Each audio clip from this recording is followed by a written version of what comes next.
Internet کا سماجی رابطوں پر مشتمل سلسلہ ای کے نشان کے ساتھ 1960 میں امریکی ایلینوائز یونیورسٹی کی جانب سے شروع ہوا۔ انٹرنیٹ اس کے بعد 1997 میں سماجی رابطوں کی ویب سائٹ بے نام 6 ڈگریز نے پہلی مرتبہ اپنے ممبران کو ذاتی اکاؤنٹ بنانے کی اجازت دی۔ یہ ویب سائٹ کامیابی حاصل نہ کر سکی اور 3 سال بعد بند کر دی گئی۔ اس کے بعد سن 2002 میں انٹرنیٹ پر تجارت رشد کرنے لگی، جو کہ مزید سماجی رابطوں کی ویب سائٹس کی وجود میں آنے کا باعث بنی، جیسے فرینڈسٹر، اورکٹ، لنکڈ ان، اور پھر کسی تیزی سے بڑھتی ہوئی بیماری کی مانند انٹرنیٹ کی مجازی فضا میں ان سماجی رابطوں کی ویب سائٹ کی تعداد میں اضافہ ہونے لگا۔ 2004 میں سماجی رابطوں کی ویب سائٹ فرینڈسٹر 70 لاکھ ممبران کے ساتھ اور مائی اسپیس 20 لاکھ ممبران کے ساتھ سب سے زیادہ ممبر رکھنے والی ویب سائٹیں بن چکی تھیں۔ اسی سال ایک اور سماجی رابطوں کی ویب سائٹ فیس بک مارک زکربرگ نے ہارورڈ یونیورسٹی میں آزمائشی طور پر متعارف کروائی۔ 2006 کا سال سماجی رابطوں کی ویب سائٹ پر کثیر تعداد میں لوگوں کے ممبر بننے کا سال تھا۔ اس سال زیادہ تر لوگوں کا فیس بک کی طرف رجحان بڑھا۔ اسی سال ٹویٹر نے بھی سماجی رابطوں کی ویب سائٹ کے میدان میں قدم رکھا۔ پاکستان میں وسیع سطح پر سماجی رابطوں کی ویب سائٹ کی طرف لوگوں کا رجحان تقریباً 2004 میں اورکٹ سافٹ ویئر کے ذریعے ہوا، اور بہت ہی مختصر عرصے کے اندر یہ ویب سائٹ اتنی مشہور ہو گئی کہ برازیل اور امریکہ کے بعد پاکستان تیسرا بڑا ملک بن گیا جو اورکٹ سافٹ ویئر کو استعمال کر رہا تھا۔ سماجی رابطوں کی ویب سائٹس کے انسانی زندگی میں داخلے سے انسانوں کے درمیان رابطوں کے نئے دریچے کھلے۔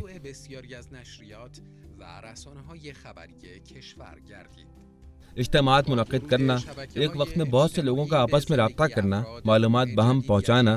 خبروں اور نکات نظر کا تبادلہ اس مجازی فضا کی اصل کارکردگی شمار ہونے لگے۔ اطلاع رسانی و تبادل خبر و نظر از شناخته شده ترین کارکردهای این فضاهای ان ویب سائٹس کی نرم طاقت اس حد تک کہ اپریل 2012 میں فیس بک نے انسٹاگرام کو $1 کروڑ میں خرید لیا۔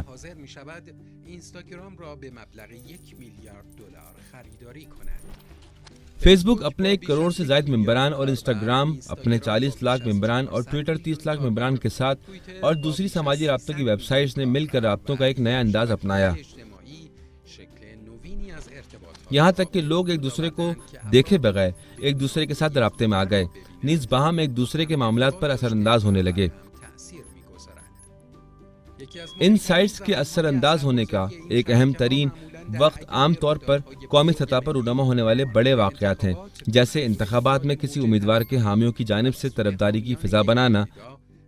حتیٰ اس سے بھی بڑھ کر اجتماعات کا انعقاد، ان کی تشہیر اور اس کی طرف لوگوں کی رہنمائی، حمایت یا مخالفت میں کسی تحریک کو چلانے کے لیے یہ سائٹس استعمال ہونے لگیں۔ لوگ عام طور پر مباحثوں میں شرکت، نئی سے نئی معلومات حاصل کرنے کی خاطر ان ویب سائٹ کی طرف رخ کرتے ہیں، لیکن نتیجے کے طور پر غیر معیاری خبروں، افواہوں کو ہیجان انگیزی اور انتہا پسندی کے ہمراہ وصول کرتے ہیں۔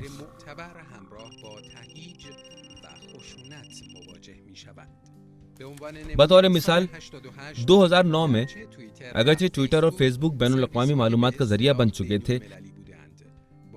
ایران کے صدارتی انتخابات کے دوران اور انتخابات کے بعد معترضین کو بھڑکانے اور فسادات کو ہوا دینے والے یہ 2 اسٹیج بن گئے تھے۔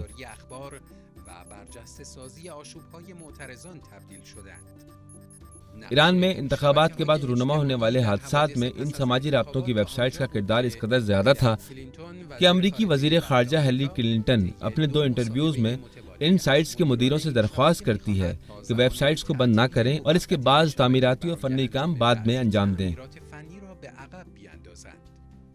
سماجی رابطوں کی ویب سائٹس خاص طور پر ٹویٹر اور فیس بک کی جانب سے ایران میں 2009 کے صدارتی انتخابات کے بعد رونما ہونے والے فسادات کو موضوع بنانا اس قدر زیادہ تھا کہ بین الاقوامی ادارہ ہنر و ٹیکنالوجی IADAS، جو کہ ویب سائٹس کو ان کی کارکردگی پر اعزازات سے نوازتا ہے، اس نے اپنے سالانہ ویبی ایوارڈ کے ضمن میں ایرانی صدارتی انتخابات کو 21ویں صدی کی پہلی دہائی کے 10 مؤثر ترین انٹرنیٹی موضوعات میں شمار کیا، اور حتیٰ ایرانی انتخابات کے بعد رونما ہونے والے فسادات کو انقلاب ٹویٹر کا نام دیتا ہے۔ سیاسی و سماجی تبدیلیوں میں ان سماجی رابطوں کی ویب سائٹس کا وسیع کردار صرف ایران تک محدود نہیں، بلکہ اوکرائن کا مخملی انقلاب، ترکی میں حالیہ مخالفانہ تحریک، بین الاقوامی سطح پر ان ویب سائٹس کی تاثیر کے دو نمونے ہیں۔ انٹرنیٹ کی مجازی فضا روابط کا نیا انداز اور جدید طریقہ ہے، ظاہر میں جس کی بنیاد تجارتی مقاصد کے لیے رکھی گئی تھی، لیکن آج کل سیاسی اور ثقافتی امور میں بھی اپنا اثر و رسوخ قائم کر لیا ہے۔ آئندہ ہونے والے انتخابات میں لوگوں کی طرف سے سیاسی شرکت کا موضوع یقیناً انٹرنیٹ کی مجازی فضا تک جائے گا، لیکن اس فضا کے ممبران اور مخاطبین کو جان لینا چاہیے کہ ان سائٹس پر موجود افراد کی شخصیت اور پوسٹ کے بے اعتبار ہونے کی وجہ سے وہ جو کچھ دیکھتے ہیں اس میں حقیقت نہیں پائی جاتی۔ بغیر سند اور دلیل کے ہر بات کی حمایت نہ کریں اور نہ ہی اس کی تشہیر کریں۔ بے بنیاد افواہوں پر کان نہ دھریں اور اصولی طور پر جلد بازی میں کسی بھی بات کے خلاف ڈٹ کر کھڑے نہ ہو جائیں۔ اور ایک جملے میں اصل بات یہ ہے کہ اس فضا میں جو کچھ ہے حقیقت میں مجازی ہے۔